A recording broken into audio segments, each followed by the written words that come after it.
안녕하세요. 오늘은 창세기 1장 3절의 말씀에 대해서 나눠보도록 하겠습니다.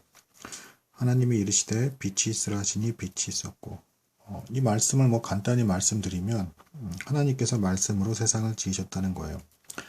근데 제목에 이제 그 이집트 신화와 그리고 수메르 신화에 대한 간략한 비교를 할 거라는 그 제목을 달았는데, 아마도 왜 그런 비교를 굳이 하냐, 이렇게 생각을 가지시는 분들도 분명 있으실 겁니다. 근데 이런 내용에 대해서 영향을 받는 사람도 분명히 존재를 하고요. 그리고 실제로 또 교회 역사에 있어서도 여러분들 아실 겁니다. 삼위일체라든가 아니면 인간의 의지와 자유의지와 그리고 하나님의 절대 주권의 관계 이런 것들에 있어서 이런 충돌이 있을 때마다 사실은 교회에서도 교리 문답이나 어떤 이런 것들을 통해서 그에 대한 답을 주곤 했어요.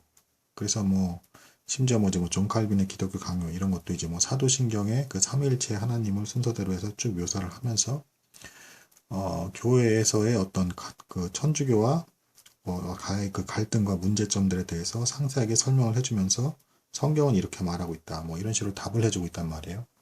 그래서 오늘날 유튜브라든가 여러 가지 영상을 볼 때 이집트 신화나 수메르 신화 같은 얘기를 하면서 비교하는 경우도 있기 때문에 그건 이제 철저히 사회과학적인 종교학의 관점에서 이제 분석을 한 것이기 때문에 그것이 아니라는 점에서 한번 천천히 설명을 해보도록 하겠습니다.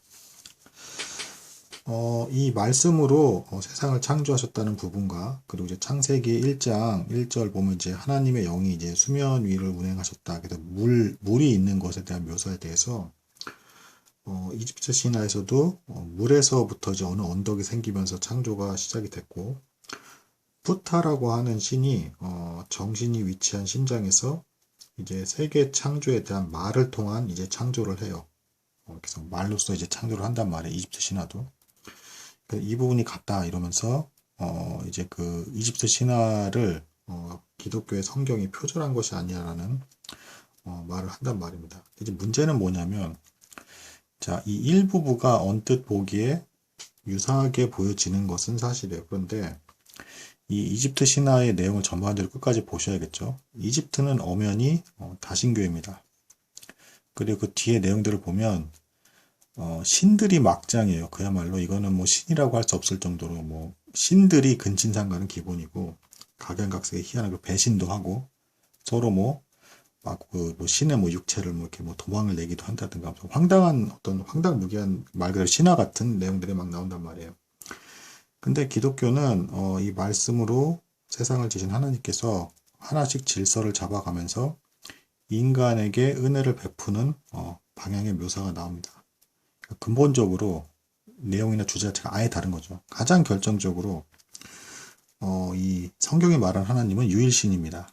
그러니까 이게 지금 오늘날에 있어서는 우리가 이 유일신 사상 이런 식으로 얘기한다라는 게 정확히 얘기하면 유대교 입장에서 유일신이고 또 기독교는 조금 더 들어가면 삼위일체 하나님은 굉장히 독특한 이제 하나님에 대한 묘사인데 이건 조금 이따 설명을 드리고요. 정확히 말씀을 드리면 그때 당시에 유일신 사상으로 이렇게 신에 대해서 믿고 따르는 민족은 이스라엘 민족이 사실상 유일했습니다. 그리스 로마 신은 알고 계시겠지만 신들이라고 하는데 사람보다 조금 나은 능력에다가 완전 그것 역시도 이제 말도 안 되는 막장 얘기죠. 신들이 막장이었던. 근데 성경은 하나님은 완전하시고 인간이 계속 범죄하면서 약속을 저버리고 막장으로서의 삶을 살아가 인간이 막장이라는 입장이 이제 성경이죠. 이렇게 주제와 시작 자체가 완전히 근본적으로 다른데 일부의 어떤 내용에서 좀 비슷해 보인다라는 점이 있다고 해서 서로 영향을 받았다. 이렇게 말한다는 건 말이 안 된다는 거죠. 그 이스라엘 민족이 그때 당시 하나님을 믿는다라고 하면서 정확히 유일신 사상으로서 그렇게 신앙생활을 했던 거는 다른 어느 민족, 어느 나라의 문화권에서도 찾아볼 수가 없습니다. 다 다신교였어요. 그리고 하나같이 그 신들은 다 막장이었습니다. 그러니까 이게 표절이라고 할래야 표절이라고 할 수가 없는 거라는 거죠. 그리고 수메르 신화에서도 비슷한 내용들이 나옵니다. 길가메시 무슨 해가지고 뱀이 등장하면서 이제 영생을 얻을 수 있는 나무에서 뱀이 가로채가는 모습 이런 게 나오기도 하는데, 이런 비슷한 부분이 또 있다 하더라도 역시 수메르 신화 역시도 그냥 말 그대로 신화, 막장으로서의 스토리를 피해갈 수 없더라는 것입니다. 그런데 성경은 어떻습니까? 실제로 인간을 변화시키고 그리고 경건하고 거룩함을 추구하고 이웃을 사랑하라고 말하고 있습니다. 더 나아가서 아까 이제 삼위일체에 대해서도 말씀을 드렸는데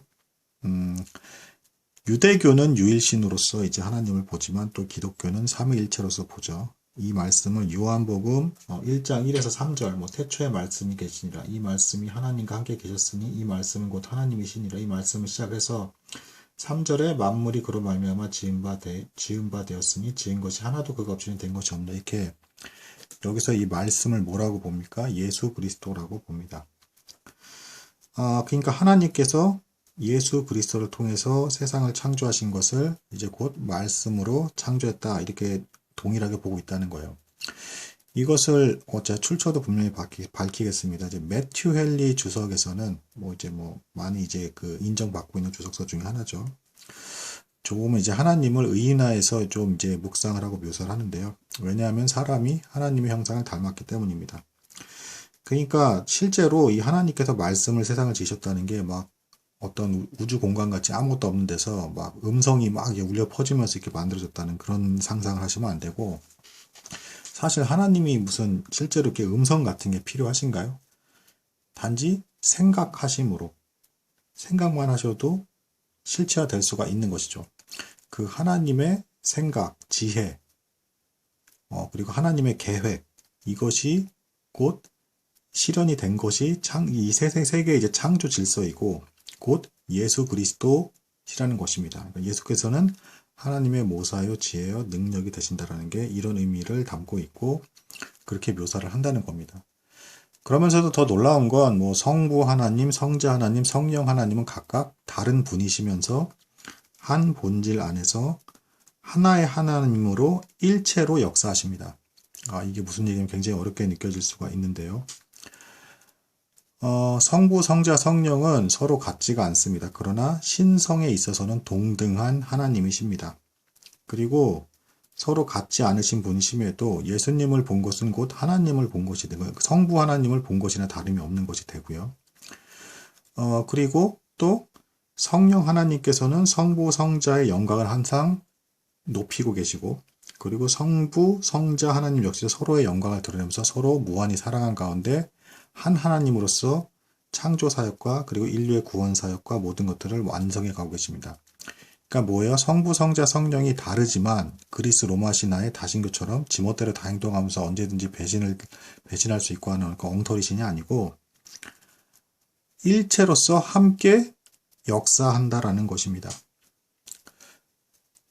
참 놀라운 어떤 일이고, 그러니까 일부러 어떤 사람들은 막 폄하해서 어떻게 또 얘기를 하냐면 괜히 골아프게 왜 삼위일체란 말씀에서 이상한 교리 만드는 사람 헷갈리게 하는데 그게 아니라 성경이 그렇게 독특하게 얘기를 하고 있고 그 독특하게 얘기하고 있는 걸 그대로 설명하려다 보니까 나온 말이 그냥 삼위일체예요. 일부러 어렵게 사람들을 혼란을 주려는 게 아니라 그래서 성경은 하나님에 대해서 불가해하신 하나님, 그러니까 완전히 이해할 수 없다라는 입장을 취합니다. 그게 사실은 정상이지 않겠습니까? 신을 어떻게 인간이 완전히 이해할 수가 있겠습니까? 무한하신 하나님이신데. 그러니까 신앙생활을 하기에 필요한 만큼의 이해만 가질 수 있다라는 입장이고 온전히 하나님을 이해할 수 없다라는 거예요. 그리고 이 성경의 구조라든가 문체 그리고 다른 다신교들은 어땠어요? 온갖 신전에 막 우상숭배 거기서 또 퇴폐적이고 부패한 문화로서 이렇게 이끌어가는 그런 형태의 신화들이었죠. 그러니까 오늘날에도 어떻습니까? 다 아무도 그 신화를 믿는 사람이 없죠. 그냥 문헌으로서의 어떤 연구 자료로서만 살펴보는 반에 기독교는 여러 가지 침체기도 있었고 이제 공격받는 일도 있었고 여러 가지 종교 개혁이 일어나면서 전쟁도 있었고 했지만 그럼에도 불구하고 이 성경이 계시하는 하나님의 이 거룩하고 완전히 다 맞아 떨어지면서 사람이 쓴 것 같지 않은 경외감을 불러일으키는 이 놀라운 힘을 갖고 있는 것이 성경입니다. 괴테조차도 그렇게 얘기했죠. 인류 3대 대문호가 있어요. 단테, 섹스피어, 그 다음에 이제 괴테입니다. 근데 괴테조차도 그렇게 글을 잘 쓰고 천재라고 불리는 괴테와 아이작 뉴턴이 인류 역사에 이제 첫 번째, 두 번째로 꼽히는 이제 천재로 이제 보여지고 있는데 이 사람들조차도 뉴턴도 물론 기독교인이었고요. 이 성경은 도저히 사람이 쓸 수 없는 글이다. 이렇게 인정하고 있다라는 것입니다.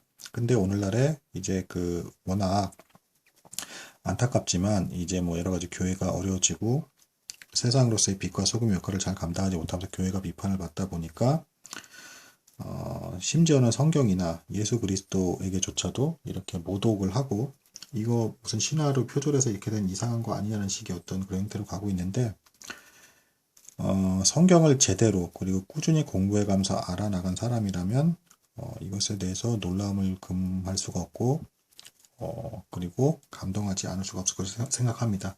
심지어 간디조차도 예수를 믿는 사람들은 싫었지만 예수는 좋다라고 했죠. 이 성경을 읽어보시면 예수 어떻습니까? 가난한 사람을 사랑하고 그리고 거짓 종교자들을 배척하시고 그리고 끝까지 하나님의 뜻을 따라 정의와 사랑을 실천하셨고 그들과 고통을 나누시고 심지어는 우리가 받아야 될 형벌에 대해서까지 대신 받으신 분이십니다. 그런 분이 우리의 신이라는 것이 사실 온전히 이해할 수는 없지만 충분히 신이라면 그리고 사랑의 신이라면 납득할 만한 하나님 아니시겠습니까? 이런 의미에서 다른 다신교의 신화 일부 글귀라든가 일부 묘사 홍수 신화도 여기 있었네 아니면 일부 여기서도 영원 불멸을 추구한 게 똑같았네 혹은 누가 이렇게 부활을 했는데 이렇게 실패했네 이렇게 해서 비슷비슷한 일부 가지고 지금 유치하게 논할 주제가 아니라는 거죠. 성경이 말하고 있는 주제는 이런 유치한 다신교들 막 사람들을 힘들게 하고 어마어마한 우상숭배에 빠져서 인신제사를 드리게 한다거나 괴롭게 하는 그런 가르침이 아니라는 것입니다. 놀랍게 경건하고 거룩하고 그분을 닮아가게끔 만드는 사랑이 충만한 성도의 길을 걷게 하는 힘이 있는 살아서 역사하는 하나님의 능력이라는 것입니다. 조금 장황했던 것 같은데요. 오늘 이 내용도 역시 또 들어줘서 감사합니다.